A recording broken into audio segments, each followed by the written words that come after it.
Şimdi Doğan Camping 1999 yılında Edremit'e bağlı Kıyıcak Mahallesi'nde yaşayan Eceler ailesine ait bir bölgeydi. Orası kamplaştırıldı, güzelleştirildi, bir doğa harikası ortaya çıktı. Bu Van'ın neresinde hemen hemen hangi esnafına sorarsanız Doğan Camping'i size çok rahatlıkla anlatabilir güzelliğini ve doğasını.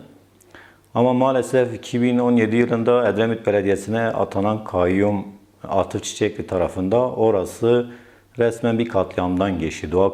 Doğa katliamından geçti. Orada tahmini benim bildiğim kadarıyla 110'a yakın 15-20 yaş arası büyük ağaçlar kesildi.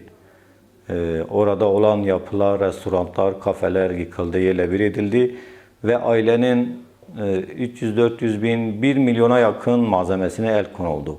O malzemenin nereye gittiği akıbeti bilinmedi. Kime verildi, nasıl değerlendirildi kimse bilmiyor. Aile o malzemeyi geri alamadı. Orası Atıf Çiçekli tarafında geri alındıktan sonra etrafı tel örgülerle çevrildi.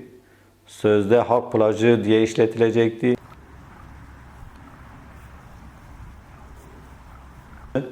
Halen şu dönemde de kayyumluğu devam ediyor. Kendisi orayı bir yıl halk plajı olarak işletti. Ondan sonra terk etti, 6-7 ay terk etti, boş bıraktı. Otel ilgileri falan orada zaten belediyenin kaybolan malzemenin haddi hesabı yok. Çünkü boş bırakıldı, sahipsiz bırakıldı. Açık ihale usulüyle ihaleye çıkarıldı.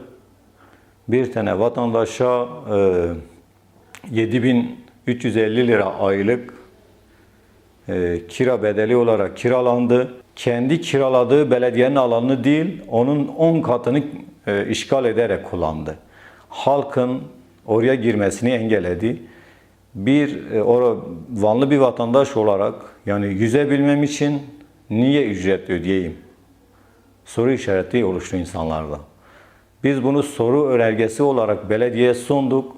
Maalesef kimse ne oralı oldu, ne kapanan sahili açtı. Brandalarla kapanan sahili kimse açamadı.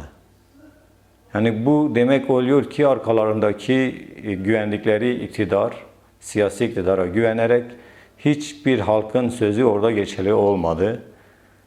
Herkes bu soruyu soruyor. Ben suda yüzmek için niye ücret ödeyeyim?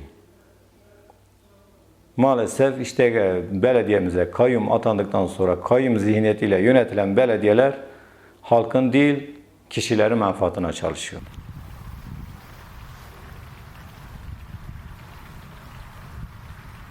Şu anda sonbahar orası ihaleyi alan kişi tarafından terk edilmiş. Belediyenin şu anda ihaleye verdiği bütün malzemeler orada sahipsiz. Çeşmeler patlak, şebeke suyu komple orada boş akıyor. Orada yani tabiri caizse incin orada şu an top oynuyor. Eğer ihaleye verilmiş bir yer bu kadar belediyenin malzemesi var. Belediyenin malzemesi dediğimiz halkın malı. Kimsenin malı değil. Halkın malı bu kadar başıboş olmamalı. Bu kadar sahipsiz olmamalı.